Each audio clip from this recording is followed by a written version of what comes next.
Assalamualaikum warahmatullahi wabarakatuh. Perkenalkan, nama saya Nur Sofiatul Hidayatullah, NIM 1802020301015 dari program studi pendidikan ekonomi. Di sini saya akan mempresentasikan hasil proposal skripsi saya yang berjudul Analisis Kualitas Pelayanan dan Harga Produk pada Cafe Storiko terhadap Kepuasan Konsumen di Banyuwangi. Bab pertama yaitu pendahuluan. Di era modern saat ini, banyak sekali pelaku bisnis yang mulai bermunculan dengan melihat kondisi pasar yang ada, dan kebanyakan membuka bisnis restoran atau kafe. Karena bisnis seperti ini sangat menggiurkan. Sasaran yang dituju adalah anak muda maupun keluarga yang biasanya menghabiskan waktu berkumpul bersama. Kepuasan konsumen merupakan tingkatan di mana kebutuhan, keinginan, dan juga harapan pelanggan dapat terpenuhi sehingga mengakibatkan terjadinya pembelian ulang atau kesetiaan yang berlanjut. Salah satu bisnis yang saat ini memiliki persaingan ketat adalah usaha kuliner seperti resto atau kafe. Eksistensi resto atau kafe di Banyuwangi menjadi suatu pemandangan sehari-hari yang menarik khususnya bagi kalangan remaja. Oleh karena itu, hal yang perlu diperhatikan yaitu kualitas pelayanan dan harga produk di mana menentukan kepuasan konsumen. Di era globalisasi, dengan berkembangnya ilmu pengetahuan serta teknologi semakin canggih, setiap masyarakat pada umumnya akan mengambil keputusan yang bijak, efektif, dan efisien, di mana perilaku dan pola pikir masyarakat saat ini menjadi tanggapan tersendiri bagi para pelaku usaha untuk dapat cepat dan tanggap menerima setiap perubahan yang ada. Hal ini berguna untuk mendapatkan peluang bisnis agar bisnis yang mereka jalankan bisa berkembang dan maju. Masyarakat yang memiliki rutinitas atau bekerja di luar rumah akan membuat mereka tidak begitu memperhatikan kebutuhan yang mereka perlukan untuk kesehatan seperti makanan dan minuman. Mereka akan cenderung memilih menggunakan jasa dari pihak lain seperti restoran, kafe, warung makan, atau kantin untuk memenuhi kebutuhan kesehatan mereka. Dengan demikian, hal ini dapat kita simpulkan bahwa mereka tidak mau direpotkan dengan urusan konsumsi untuk mereka sendiri, bahkan ketika mereka mengadakan suatu kegiatan atau acara bersama. Dengan banyaknya kafe-kafe yang ada di daerah Genteng, Banyuwangi ini menjadi persaingan yang ketat sehingga perlu adanya strategi pemasaran dan juga pelayanan agar berkembang dan menjadi pilihan utama bagi konsumen. Jumlah konsumen merupakan hal yang menjadi rujukan bagi suatu bisnis, apakah usaha yang dijalani baik atau tidak. Dan di sini harus memprioritaskan konsumen dalam pelayanannya, karena konsumen yang merasa puas atas produk atau layanan yang diberikan, maka mereka akan menceritakan kembali apa yang dirasakan kepada rekan atau keluarga sehingga siapapun yang diceritakan akan tertarik untuk mengunjungi kafe kita. Berdasarkan latar belakang yang telah diuraikan, maka penulis tertarik untuk meneliti lebih lanjut tentang kepuasan konsumen. Oleh karena itu, penulis mengangkat judul penelitian Analisis Kualitas Pelayanan dan Harga Produk Cafe Storiko terhadap Kepuasan Konsumen di Banyuwangi. Rumusan masalahnya yaitu yang pertama, bagaimana kualitas pelayanan pada Cafe Storiko di Genteng Banyuwangi. Yang kedua, bagaimana harga produk pada Cafe Storiko di Genteng Banyuwangi. Yang ketiga, bagaimana pengaruh kualitas pelayanan dan harga produk terhadap kepuasan konsumen pada Cafe Storiko di Genteng Banyuwangi.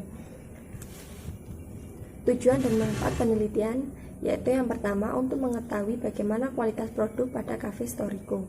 Yang kedua, untuk mengetahui bagaimana kualitas pelayanan pada Cafe Storiko.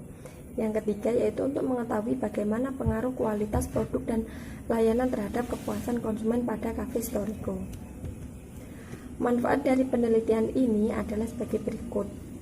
Yang pertama, bagi pemilik usaha, sebagai bahan masukan pada Cafe Storiko dan memberikan perhatian dalam hal kualitas pelayanan, harga, sehingga akan berdampak pada kepuasan yang optimal. Yang kedua, bagi penulis, untuk memperdalam pengetahuan dan ilmu tentang manajemen pemasaran, khususnya tentang manajemen kualitas, dan untuk melihat seberapa jauh teori-teori yang didapat dari perkuliahan dengan praktek yang sebenarnya. Yang ketiga, yaitu bagi pembaca, untuk menambah informasi dan sumbangan pemikiran serta kajian dalam penelitian. Selain itu juga untuk menambah ilmu dan wawasan mengenai manajemen pemasaran, khususnya tentang manajemen kualitas. Kajian terdahulu yang saya ambil yaitu yang pertama, penelitian yang dilakukan oleh Aprilia Niaver Diani 2013 dari mahasiswa Manajemen Fakultas Ekonomika dan Bisnis Universitas Diponegoro Semarang yang berjudul Analisis Pengaruh Kualitas Pelayanan, Harga dan Promosi terhadap Kepuasan Pelanggan Driana Bakery dan Cafe Pandanaran Semarang. Berdasarkan hasil penelitian yang dilakukan, maka dapat disimpulkan bahwa indikator-indikator pada penelitian ini bersifat valid dan variabelnya valid. Dan faktor paling dominan berpengaruh terhadap kepuasan pelanggan adalah variabel kualitas pelayanan dengan koefisien regresi sebesar 0,267. Kemudian diikuti variabel harga dengan koefisien regresi sebesar 0,452. Dan terakhir adalah variabel promosi dengan koefisien regresi sebesar 0,170. Variabel-variabel independen pada penelitian ini sudah cukup baik dalam menjelaskan variabel dependennya atau kepuasan pelanggan. Yang kedua, yaitu penelitian yang dilakukan oleh Rizka Yuliana 2018 dari mahasiswa program studi S1 Manajemen Fakultas Ekonomi Universitas Langlang Buana yang berjudul Pengaruh Harga dan Kualitas Pelayanan terhadap Kepuasan Konsumen di Little White Cafe Kota Bandung. Berdasarkan hasil penelitian, disimpulkan bahwa pengaruh harga dan kualitas pelayanan berpengaruh terhadap kepuasan konsumen pada Little White Cafe di Jalan Lodaya, Bandung. Maka, dari itu, sebaiknya perusahaan memperhatikan variabel tersebut karena dapat berguna bagi kelangsungan hidup perusahaan. Salah satunya yaitu pengaruh harga dan kualitas pelayanan yang sangat berpengaruh terhadap kepuasan konsumen pada cafe Little White tersebut. Yang ketiga, yaitu penelitian yang dilakukan oleh Endang Siswati Prihastuti 2017 dari mahasiswa program studi Manajemen Fakultas Ekonomi dan Bisnis Universitas Bandar Lampung yang berjudul Pengaruh Kualitas Pelayanan terhadap Kepuasan Konsumen pada Restoran Saung Citra Bandar Lampung. Berdasarkan penelitian, disimpulkan bahwa pertama, kualitas pelayanan berpengaruh signifikan terhadap kepuasan konsumen. Yang kedua, dari hasil koefisien determinasi diperoleh nilai adjusted R2 sebesar 50,2%, sedangkan sisanya sebesar 49,8% dipengaruhi faktor lain yang tidak dimasukkan ke dalam penelitian ini. Selanjutnya yaitu kajian teori. Yang pertama, tentang kepuasan konsumen, pengertian kepuasan konsumen, metode pengukuran kepuasan, dan indikator kepuasan konsumen. Yang kedua yaitu kualitas pelayanan, yang terkait dengan pengertian kualitas pelayanan, tujuan kualitas pelayanan, dan indikator kepuasan konsumen. Yang ketiga yaitu terkait dengan harga. Yang pertama pengertian harga, penetapan harga, dan indikator penetapan harga.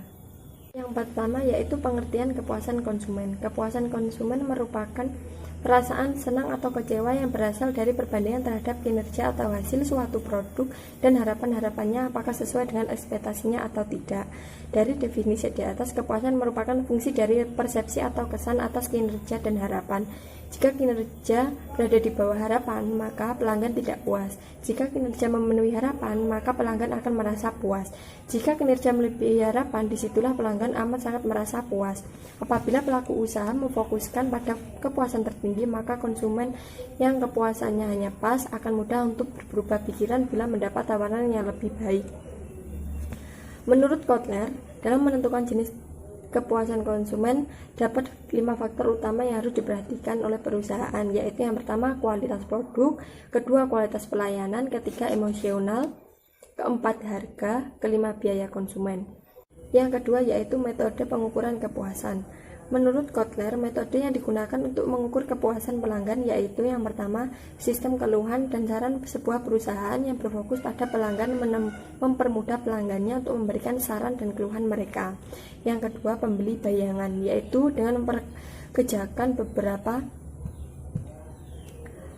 good shopper yang berperan atau berpura-pura sebagai pelanggan potensial produk perusahaan dan kemudian menilai cara perusahaan melayani permintaan spesifik konsumen, menjawab pertanyaan konsumen, dan menangani setiap keluhan.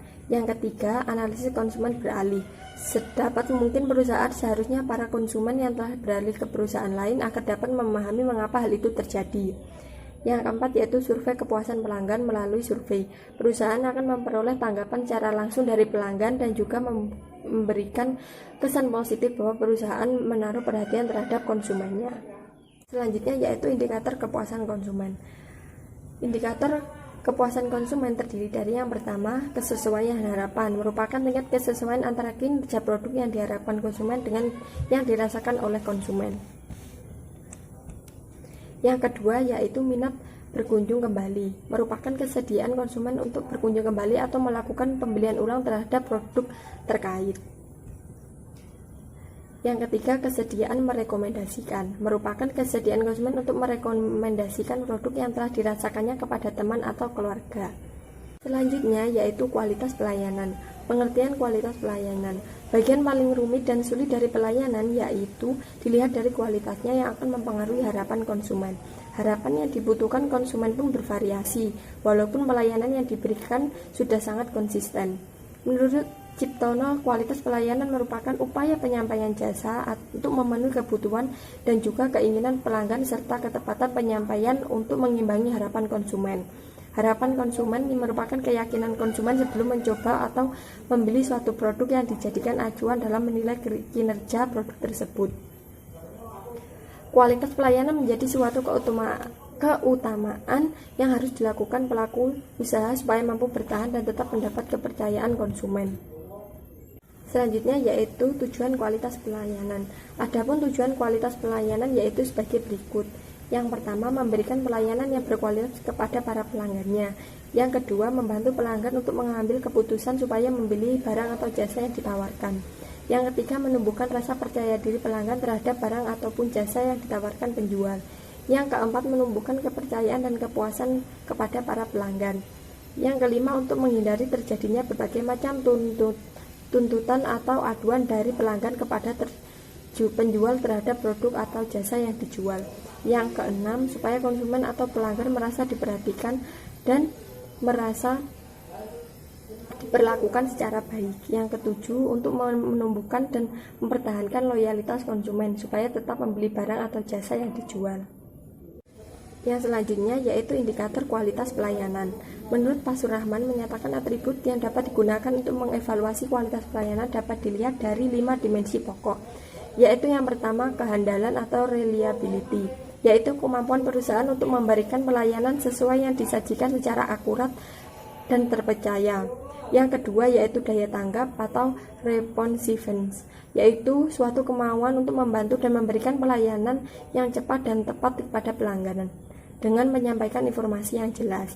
Yang ketiga yaitu jaminan dan kepastian, yaitu pengetahuan, kesopan santunan, dan kemampuan para pegawai perusahaan untuk menumbuhkan rasa percaya pada pelanggan kepada perusahaan. Yang keempat yaitu empati, yaitu memberikan perhatian yang tulus dan bersifat individual atau pribadi yang memberikan kepada para pelanggan dengan berupaya memahami keinginan konsumen. Yang kelima yaitu bukti fisik, yaitu kemampuan perusahaan dalam menunjukkan eksistensinya kepada pihak eksternal, yang dimaksud bahwa penampilan, kemampuan, dan prasarana fisik perusahaan dan keadaan lingkungan sekitarnya adalah bukti nyata pelayanan yang diberikan.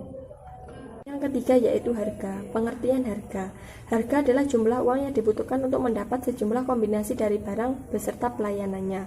Perusahaan harus menetapkan harga secara tepat agar dapat sukses dalam memasarkan barang atau jasa. Harga merupakan satu-satunya unsur bauran pemasaran yang memberikan pemasukan atau pendapatan bagi pemilik kuliner. Menurut William J. Stanton, harga adalah jumlah uang atau kemungkinan ditambah beberapa barang yang dibutuhkan untuk memperoleh beberapa kombinasi sebuah produk dan pelayanan yang menyertainya. Yang kedua yaitu penetapan harga. Pelaku usaha biasanya menyesuaikan harga dasar mereka untuk perhitungan perbedaan konsumen dan perubahan situasi. Berikut merupakan strategi penyesuaian harga terhadap beberapa penetapan harga, yaitu yang pertama, penetration pricing. Perusahaan menggunakan harga murah sebagai dasar utama menstimulasi permintaan.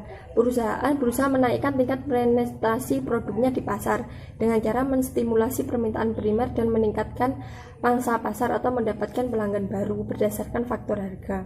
Yang kedua yaitu parity pricing. Perusahaan menetapkan harga dengan tingkat yang sama atau mendekati tingkat harga pesaing. Implikasinya, program ini berusaha mengurangi peranan harga sehingga program pemasaran lainnya yang dijadikan fokus utama dalam menetapkan strategi pemasaran. Yang ketiga yaitu premium pricing. Program ini menetapkan harga di atas tingkat harga pesaing. Dalam kasus introduksi bentuk atau kelas produk baru yang belum ada pesaing langsungnya, harga premium ditetapkan lebih tinggi dibandingkan bentuk produk yang bersaing. Perusahaan biasanya menyesuaikan harga dasar mereka untuk memperhitungkan perbedaan pelanggan dan perubahan situasi. Menurut Engipora, menyatakan tujuan dalam penetapan harga diantaranya yaitu yang pertama, mendapatkan laba maksimum, yang kedua, mendapatkan pengembalian investasi, yang ketiga, mencegah mengurangi persaingan, yang keempat, mempertahankan atau memperbaiki market share. Selanjutnya yaitu indikator penetapan harga. Yang pertama yaitu keterjangkauan harga. Keterjangkauan harga adalah aspek penetapan harga yang dilakukan oleh produsen atau penjual yang sesuai dengan kemampuan beli konsumen. Yang kedua, kesesuaian harga dengan kualitas produk. Aspek ketetapan harga yang dilakukan oleh produsen atau penjual yang sesuai dengan kualitas produk yang dapat diperoleh konsumen.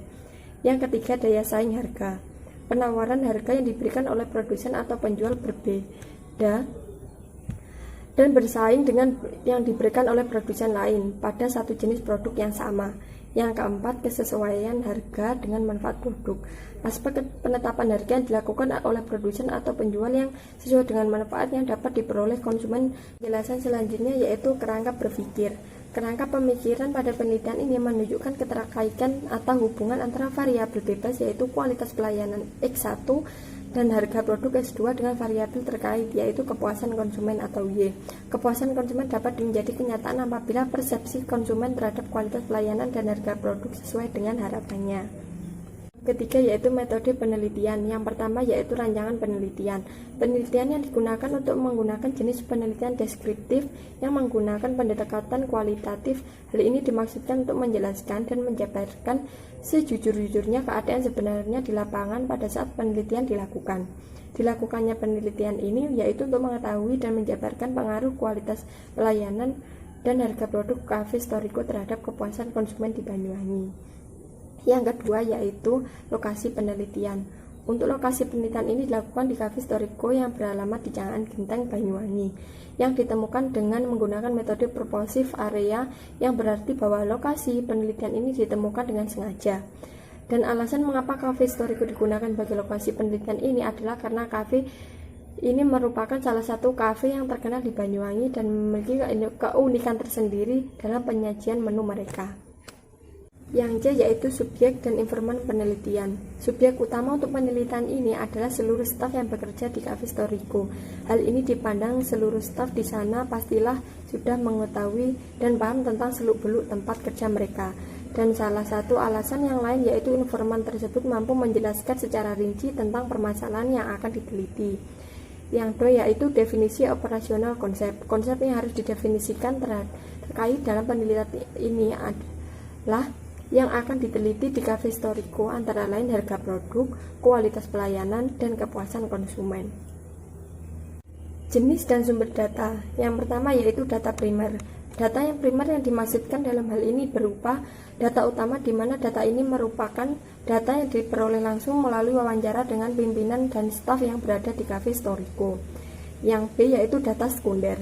Data sekunder yang dimaksud dalam penelitian ini adalah data yang bisa mendukung adanya data primer dan fungsi data sekunder ini untuk melengkapi dan mendukung data primer yang dimana data ini sebagai penunjang data yang tidak didapatkan dari informan data primer yaitu kepala kafe dan seluruh staf Cafe Storiko, dan data-data pendukung yang bisa diperoleh melalui buku penunjang, jurnal, karya tulis ilmiah ataupun sumber lain yang masih berkaitan dengan penelitian ini. Selanjutnya yaitu metode pengumpulan data. Yang pertama metode wawancara. Metode wawancara merupakan metode pengumpulan data baik secara langsung maupun tidak langsung dengan cara bertanya kepada informan atau pihak yang diwawancarai. Hal ini bertujuan untuk mendapatkan data-data yang dibutuhkan dalam penelitian ini. Untuk implikasinya, dalam hal ini terlebih dahulu peneliti menyusun daftar pertanyaan terlebih dahulu untuk nantinya akan ditanyakan kepada informan utama dalam penelitian ini yaitu seluruh staf Cafe Storiko. Yang kedua yaitu metode observasi. Metode observasi di sini adalah metode pengambilan data dengan cara melakukan pengamatan secara langsung. Namun di sini peneliti melakukan pengamatan non partisipan sehingga dalam observasi ini penelitian hanya mengamati tentang bagaimana pengaruh kualitas pelayanan dan harga produk Cafe Storiko di Banyuwangi terhadap kepuasan konsumen. Yang ketiga yaitu metode dokumen. Metode dokumen yang dimaksud kali ini adalah metode pengumpulan data dengan cara mengumpulkan dokumen-dokumen yang ada dan berkaitan dengan penelitian ini, seperti struktur organisasi yang ada di Cafe Historico, data penjualan, dan data-data yang lain yang berhubungan dengan penelitian ini. Selanjutnya yaitu metode analisis data. Yang pertama, reduksi data. Reduksi data adalah kegiatan menganalisis data yang dilakukan dengan cara meringkas untuk diambil poin-poin pentingnya saja dan memfokuskan kepada sesuatu yang penting saja. Kemudian juga menentukan hal pokok apa sih yang dipilih dan ada kaitannya dengan pengaruh kualitas pelayanan harga produk Cafe Historico di Banyuwangi terhadap kepuasan konsumen. Pada dasarnya dalam penelitian pastilah ada yang didapat untuk beragam dan banyak, maka perlu adanya reduksi data. Ini untuk lebih memfokuskan kepada hal-hal penting agar dicatat secara rinci namun juga harus diteliti. Yang kedua yaitu penyajian data. Penyajian data yaitu sekumpulan informasi yang telah selesai diolah dan disusun secara rapi untuk memungkinkan adanya penarikan kesimpulan ataupun adanya pengambilan tindakan. Data yang telah didapat oleh peneliti kemudian disusun secara rapi dan sistematis mengenai analisis kualitas pelayanan dan harga produk Cafe Historico di Banyuwangi terhadap kepuasan konsumen, sehingga dapat mempermudah peneliti ataupun pembaca dalam memahami data yang telah dipaparkan. Yang ketiga yaitu penarikan kesimpulan. Penarikan kesimpulan merupakan peninjau ulang atau pemeriksa ulang kembali tentang data yang didapatkan dari lapangan. Dengan adanya penelitian kualitatif ini diharapkan dengan adanya penarikan kesimpulan, maka harapan seorang peneliti adalah hal ini merupakan temuan baru yang belum pernah ada sebelumnya, yaitu tentang menganalisis kualitas pelayanan dan harga produk Cafe Historico di Banyuwangi terhadap kepuasan konsumen. Temuan baru seperti ini bisa merupakan kesimpulan, pendeskripsian ataupun gambaran tentang suatu objek yang dulunya masih belum jelas tentang datanya, sehingga setelah dilakukan penelitian ini sudah jelas. Kemudian data yang diperoleh dari lapangan lewat beberapa metode di atas digunakan untuk menguji kecocokan terhadap kebenaran di lokasi penelitian, sehingga data yang sudah didapat selama ini penelitian mampu menjawab berbagai pertanyaan permasalahan-permasalahan saat yang muncul dalam penelitian berlangsung. Sekian presentasi dari saya, kurang lebihnya saya mohon maaf. Wassalamualaikum warahmatullahi wabarakatuh.